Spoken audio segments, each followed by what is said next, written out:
Hi, everyone. Thank you so much for joining us now.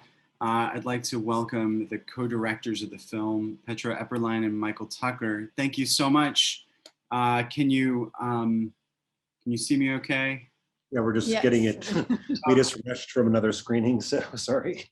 Oh, sure. Yes. Were you actually at an in-person screening? Did you just come? Yes. Yes. That was the very first in-person screening with a real live audience, which of course wanted to talk to us then forever. But so. Oh, sure. We graduated from that. You're in New York right now, right? Yes. Yeah, so it was a rooftop screening in Manhattan, and it's about 96 degrees, and it was kind of wonderful, but actually kind of weird. So. Just before we get started, I wanted to mention for everyone out there that's watching if you want to ask a question, just type it up in the Q&A box, and I will call on you when we open it up. And if we can do this, I'd like to be able to invite some of you over to actually ask your question live by turning on your camera so that Petra and Michael can actually see your faces if you'd like to. You don't have to. But if you don't want to be on camera, just put a note in there for me to read the question. Great. Well, let's just dive in then. I hope this won't be too repetitive from the question and answer that you just got out of, but I find this kind of filmmaking to be really fascinating because it is unlike, say, verite, where the sort of, you choose a subject and it sort of dictate, the life sort of unfolds in front of your camera. This structure really feels like, I have no idea how you take an idea like this and then discover the movie. So I'd love to know where the spark came from and then how you take that and incrementally start to build out a structure for what the film's going to be. Can I? You can. Well, I mean, the seed of the movie was the book, and it was sort of, there were many, many different ideas about how to approach this. And the first impulse was to go on this crazy road trip across Europe. So that's the first thing we did, both going to these locations, also meeting some of these historians and thinkers. And I think along the way, we sort of realized, we realized that this was going to be a massive topic and that we were going to be doing this for a very long time. And it sort of started finding itself. But as we started meeting people, they sort of started pointing us in new directions. Sometimes some were diversions, but some opened up whole new fields. So it was really something we had to, after every trip, to just sort of like lay it out on a wall and start to see like how all these people connect. But from the beginning, one of the guiding principles was we wanted these people to sort of be in conversation with each other. But this is like a conversation they've been having about this history since the end of World War II. And I think that was sort of the main, try to get it so it feels like they're all in a room or you're in a room with them.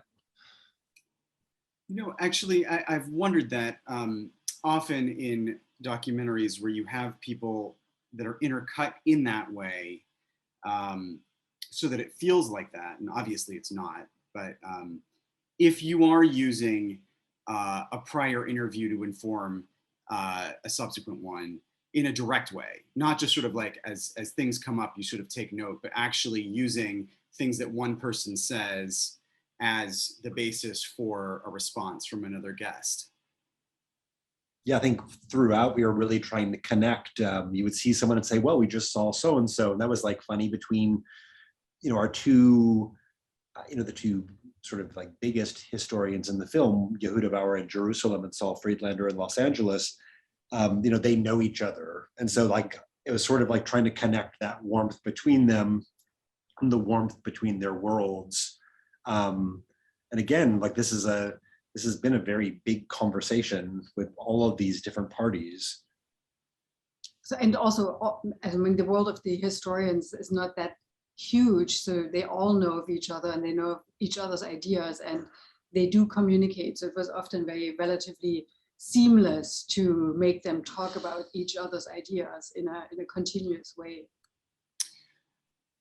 So I'm sure, as you sort of very explicitly stated in the very beginning, the interest in sort of taking a look at, what's sort of happening now in the present day. we are also seeing very much this kind of thing continue to play out right now in terms of what we'll call shift over to Trumpism versus herd immunity, as we've seen sort of things play out with the vaccine and vaccine, people sort of the disbelief with it. And so I'm curious to know, as you continue to film, what made you decide to stop, to finish the film at the particular time that you did? Because it seems like these issues are only continuing to play out as we're in the middle of this crisis.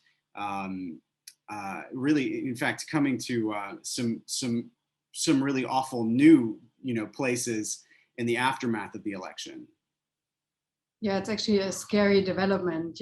Many of the issues and themes that were very abstract and theoretical like 4 or 5 years ago became more and more reality while we were working on the film. But of course, we can't film like for another 15 years. So there was a natural end to it when the pandemic hit almost. Well, also it's interesting, today is the 4th anniversary of Charlottesville. And that was right after that was when we started filming, really, sort of ended the development process and the research process. And all these things have happened. And as we were finishing the film, George Floyd had just happened. And that was also a decision. It was like, where is the focus? What will be remembered from this moment? And I'm not sure, like, as we were finishing the film, as of today, 618,000 people have died of COVID in the United States. I think probably while we were at that point, maybe 100 or 150,000, which already seemed completely crazy. And so it's funny, like, what's been normalized for us and how will we remember this moment and how certainly will we remember this history. Well, so once you'd basically identified the key historians that we're going to really drive our journey through, the representation and understanding of Hitler as he's been kind of, as that story is told and retold. How do you then put that into an actual production plan? Because you wind up having a lot of really interesting archival footage, but you also do a lot of travel. So, just from a nuts and bolts documentary filmmaking, give us a little bit of a sense of how that schedule gets put together.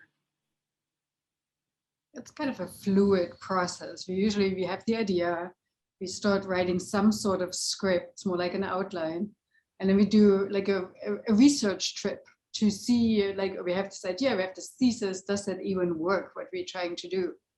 And then we came back and decided, yeah, it does work. And then we like dug in deeper and deeper. And I don't know, we went for a few more trips. And while we came back, we had to decipher the footage and all. It was really a process in developing it also, because, sometimes one historian or someone would tell us something which would lead us to something else, or then we would film something which ultimately wasn't such a great story, and it fell off the table.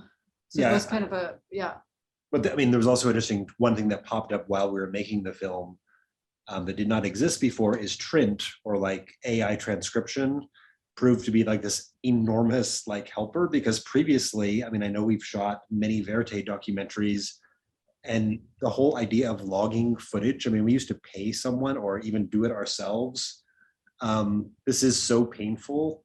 And now in the day and age where you can upload something to Trint, and for $80 a month, you can come back with these beautiful transcripts, and we could sit there soberly and like go through and actually mark things, and this actually translates to like your editing platform quite well.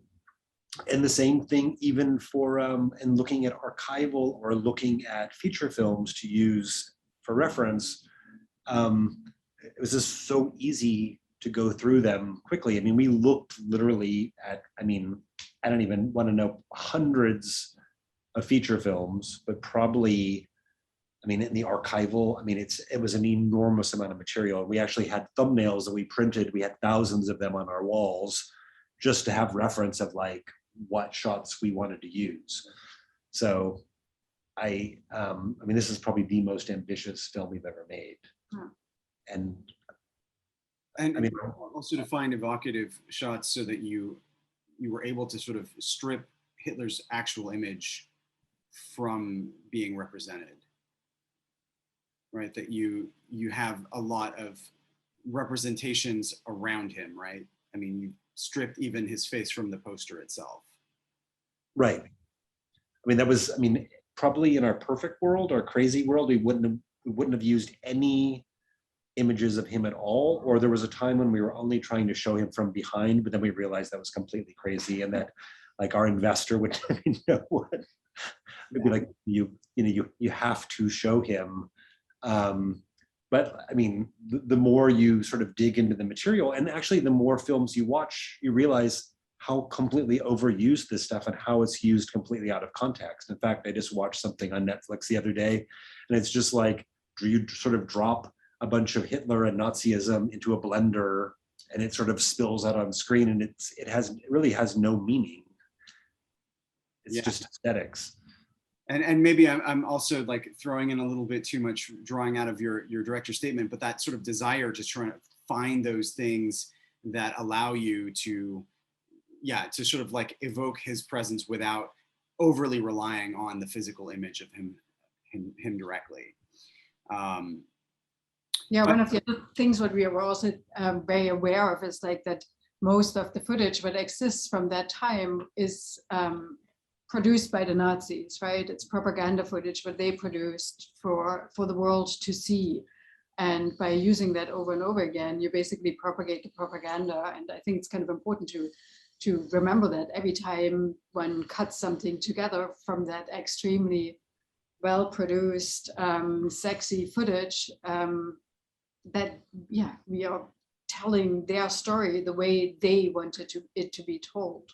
It's sort of funny. It'd be like if you had both footage of a serial killer, but like I'll say like a serial killer was a video blogger and like created this idealized version of themselves, and then you decided to use that in your film to represent them. That's sort of what Nazi propaganda is. It's like, it's not real. It's like how they saw themselves and wanted to be seen.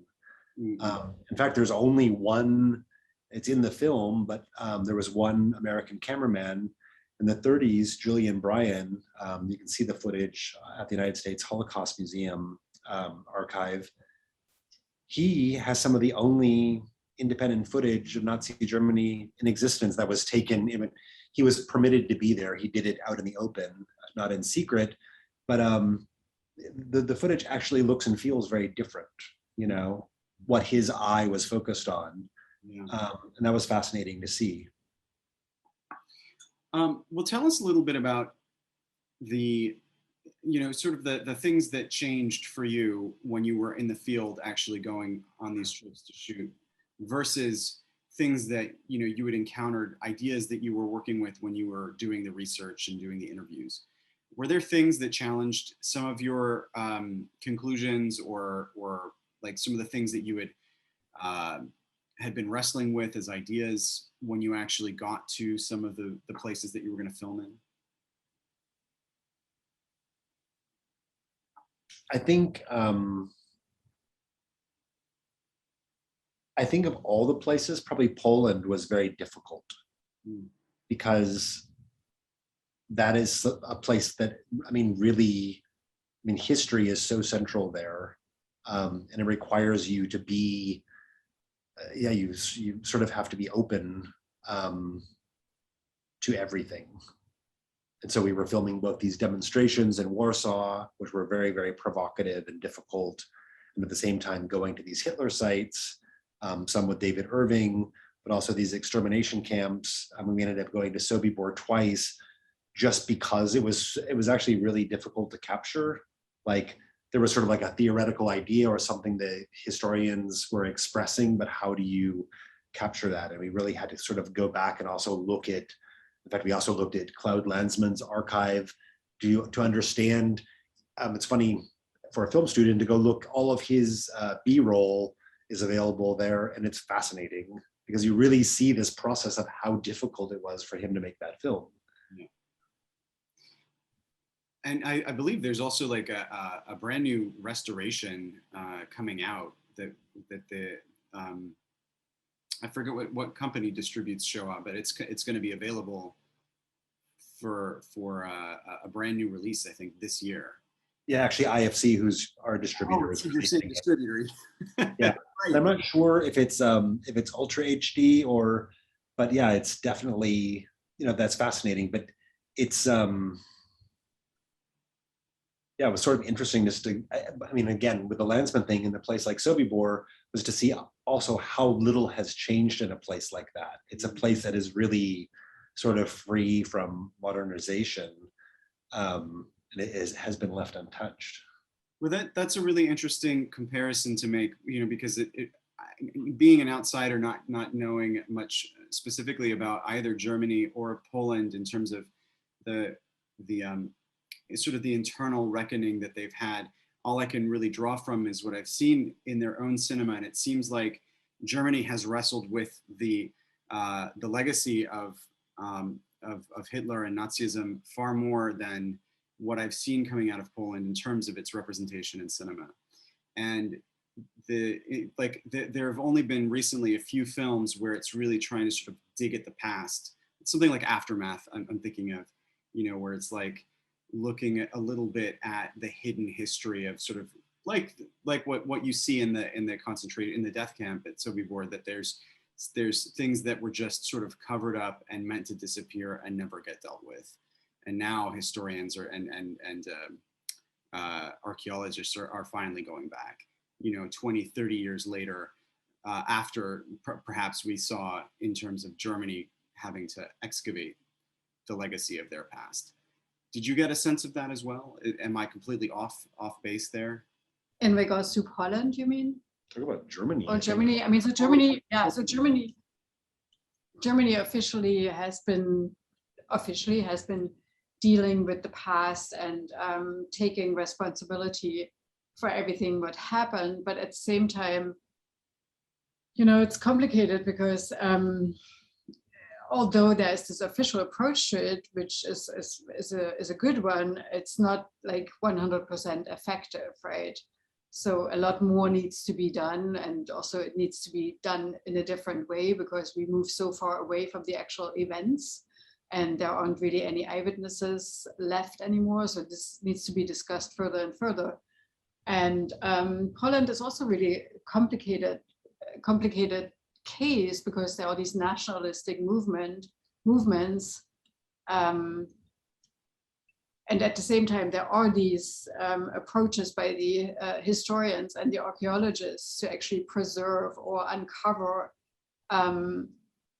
the crime sites, and at the same time the Poles were not the perpetrators. So it's a really complicated story that is actually a subject matter for a film in itself, or multiple films. But it is interesting to, you know, you're talking about cinema and going through all these films. It was interesting to see how much some of the more modern German films, I mean, they are a little bit revisionist, and they sort of, they become, especially like mainstream, like say public broadcasting in Germany is in a place now where, I don't know, like the history is sort of being rethought in a more populist way. It's, I don't know what word to use to describe it. I don't know, when you think about public television in Germany, so more and more programs are being produced which actually focus on the suffering of the Germans, the German population during World War II, which happened, but that's a new approach, you know, that wasn't there, let's say 10 years ago, and it's kind of popular in Germany to like look at themselves as some sort of victims also, which is very, I mean, that's so we were cautious tricky. with that because there's so much criticism laid on places like Poland, but far less criticism laid on Germany and how it presents this history. I mean, in Poland, it's obvious that there's sort of a memory war going on, but less so in Germany. Tell us about how you chose to film those sequences with David Irving. And it's very, obviously very interesting. And having seen that film, Denial, I think it was the dramatization of that lawsuit, which was it's very, I hadn't been exposed to David Irving until that film came out. So to actually see the real man was really horrifying. But I'm really just kind of mesmerized that you got so much actual live footage. I'm curious to know what that relationship was like in terms of you having cameras, and I mean, obviously he has absolutely no nothing stopping him from presenting his point of view on what happened. So yeah, that was actually the most scary part. So obviously he's very eager to perform in front of the camera, so that wasn't really difficult to get to him. But what was like kind of horrifying is that he was able to travel to Poland and walk around there freely and just like talk about his ideas. And he wasn't just randomly in Poland. He went actually to death camps and concentration camps, and with he calls them clients, I guess. And that was scary. How is that even possible? He's not allowed to travel to Germany. He can't go to Austria, and from many other places he's banned. But then there he can just. And that sort of became a motive, and it was difficult, but it felt like it also felt like, I mean, there's a small part of, in the film when we see Irving, we also hear from Mark Zuckerberg, who's sort of making this claim that sometimes people just get things wrong, and he's referring to Holocaust deniers. Well, David Irving doesn't just get something wrong. He spent his whole professional life expressing these ideas, but I think it's also important for people to see that this is not just about a debate. The denial itself is anti-Semitism. It is a kind of cruelty, and I think people like him, they get a certain amount of joy. It's a transgression to be in this space. I was seeing some questions coming in, so I just want to make sure that I get. Oh, so I'm sorry. There was one question that I just want to maybe type this up in the box. There's one of the guests is asking for the full name of the historian, the 94-year-old historian in the film. Oh, this is Professor Yehuda Bauer. If I may take it up, and feel free to, if I misspelled that, please. That's perfect. Yeah. Okay, so since this is a quick one, what was the timing of the release scheduled to match with Trump's reinstatement tomorrow? Oh, I didn't realize he was coming back tomorrow. That's scary. Should we be worried, or? Yeah, I mean, actually now it sort of makes tomorrow a little bit of an exciting day to see what happens. Obviously nothing's going to happen, but well, let me say, stranger things have happened. That's absolutely true. And you're on the West Coast, so like. Okay, let me see. So let's see, Kelsey, if I bring you over, you are welcome to just pop on your camera and say hi. So I'll promote you to a panelist, and then Meredith, I'll bring you over as well, and just wait until your turn to turn on your camera. I'll call on you after Kelsey's question.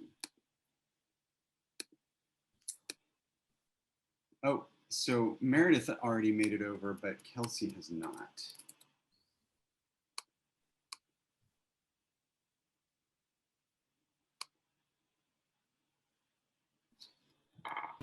Great. I've been promoted. Great. Can you hear me okay? Yes. All set. Oh, okay. I have the noise canceling on. It's very weird. Thank you so much. Wow. I'm so blown away by this, and I'm very much still processing it, but I was curious. I really enjoyed the sort of meta nature of it, given the subject material. I also very much enjoyed, as someone who really values my own cultural heritage of sort of Jewish humor to deal with things. I thought there was a certain lightheartedness to it and sort of tongue-in-cheek, something that I have never seen when really dealing with this kind of material. So I was just wondering if you could speak to, was that something that evolved as you were filming, or you kind of, that was something that you had from the beginning? And that I guess is my question, if that tracks. I almost forgot what question I asked it so long. Well, I mean, some of that too came through, people like Professor Bauer, who we met in Jerusalem very early in the process. I mean, he's such a warm and funny person. He's just terrific, and he just, he would crack these jokes, and you'd sort of be like, okay, like this is a guy who's, he's the granddaddy of all living Holocaust historians, and he's allowing you to, I think you need to be able to be free to not really laugh, but yeah. So he said kind of, he was really one of the earliest people we talked to, and he set the tone of a certain, he basically gave us permission, not like literally, but to have a lighter tone as an approach. And also, we want to have an audience for the film. I mean, so you can't make something really boring and like just talking head and really dry. That's not gonna attract people to watch the film. And it's also funny in how, many of our films are like that. It's also funny depending on who watches it, what kind of audience, they'll react in a completely different way. And I think it's like they're always slightly irreverent. And I think younger audiences are probably audiences that are more like deep into both like cinema or pop culture, respond to certain cues differently, where there's sort of like a deadpan, serious, like documentaries are good for you audience, sometimes just doesn't get it. And I think it's a tricky thing to navigate. Thank you. I said something smart that I forgot to say, which was that you the visual language of it almost felt like anti-propaganda. So that goal, for me at least, I feel like that was something that was so beautifully achieved and was so refreshing. So thank you. Thank you. Okay, so we're going to go out to Meredith next, and then Stephen, I'll bring you over while Meredith is asking her question. So Meredith, you can turn on your camera if you're ready. Maybe Meredith does not want to be on camera. All right, well, if that's the case, then I'll just go ahead and read this. What occasions the continuing fascination with the Nazi era? Is it greater now because of the rise of authoritarianism in both Europe and here? And this is a question because, an observation, because of there's 2 hours of Nazi home movies on PBS right now. So it's sort of like all this stuff is in the air. What is it about it that right now there seems to be sort of a spike in interest, or is there? I mean, has that interest always been pretty even? Oh, I think there are times. Especially it's pointed out in the film. In Germany, sometimes it's crazy. You'll be changing channels, and it's like on every. It's sort of like wall to wall. Like, how much of this stuff can you make? But I think you also have to ask the question, if all of us have been watching this since we were children, and we have people marching in Charlottesville, what was the end result of it? Is it achieving what it's supposed to achieve, or is it actually achieving something different? And certainly, YouTube is better about it now, but you could go on and just find just the craziest stuff on YouTube, without any context. And it makes me wonder how, like, the first time a young person encounters this history, what kind of context are they given? Okay, so Stephen, you are now on our side of the webinar. If you wanted to turn on your video, you're welcome to. Okay, thank you. You bet. Hi. Yes.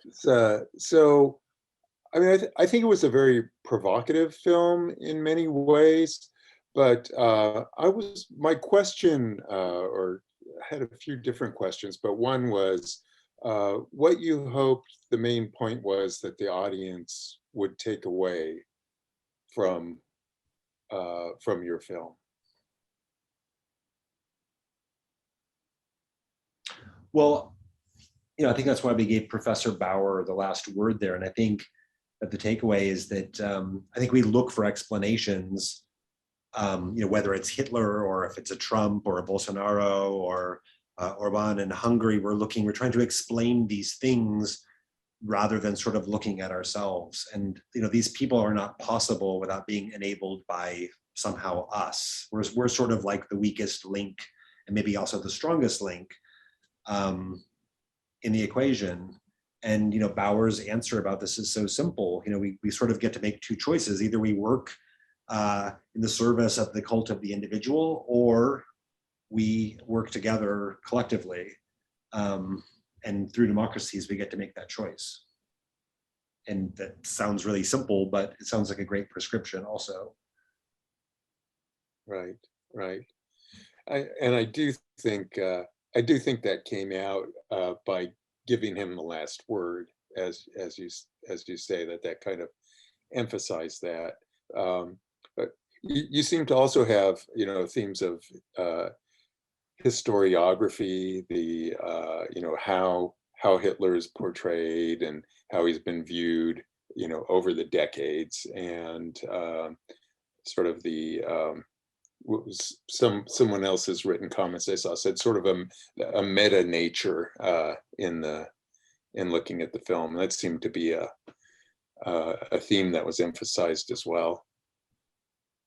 Well, I think there was one element of that that's, I think people often, when we consume sort of like history product, it's easy to forget that history is sort of this work in progress, and historians are constantly aware of that.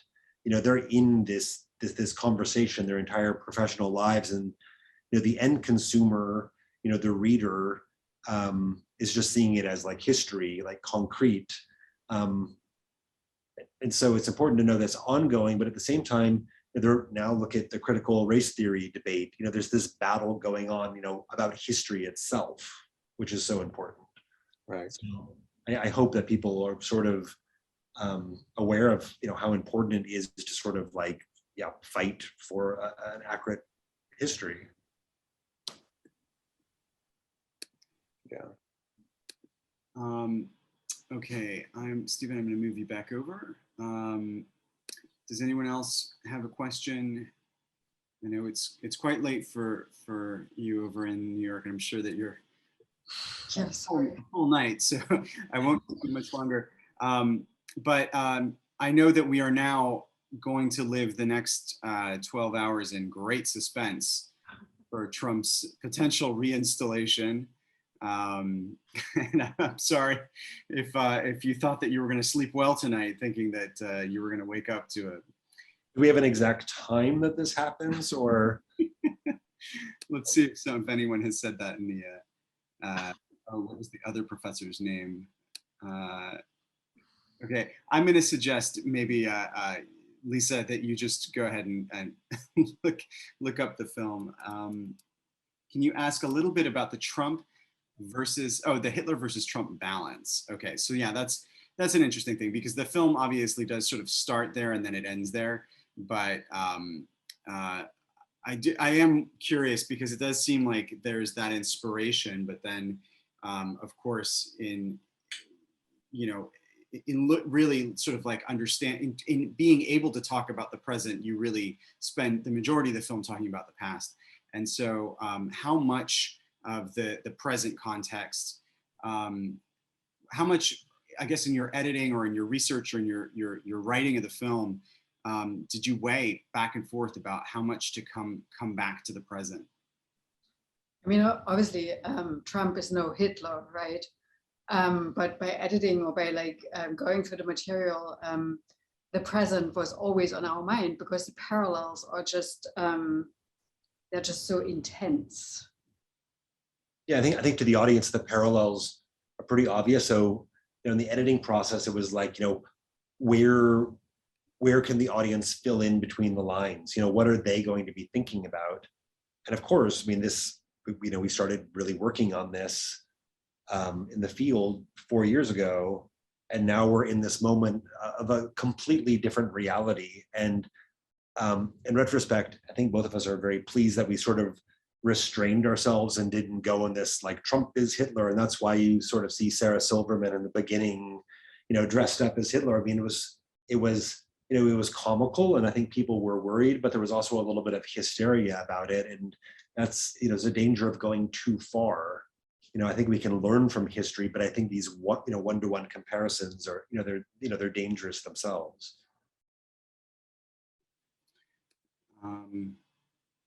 Okay, I think on that note, we should wish you good night. Yes, everyone sleep well nonetheless. Thank you so much for joining us tonight and for doing this after you've already spent what I hope is a great night out at the Outdoor Cinema in New York.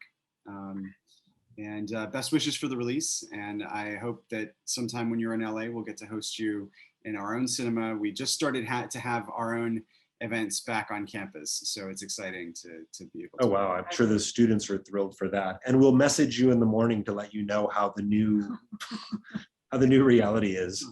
Yeah, it'll be like when it happens, and it's like 9 a.m. over there and 6 a.m. over here. It's sort of like the creeping like long arm of the Trump reinstallation, sort of like a shadow being cast onto the West Coast. It'll be like a cartoon shadow from like World War II propaganda. Like Newsom starts drafting up the papers of secession where California finally leaves the Union. It's not too late. Well, on that note, thank you again so much, and have a great night. Thank you so much. Thanks for having us. Bye-bye. Bye bye.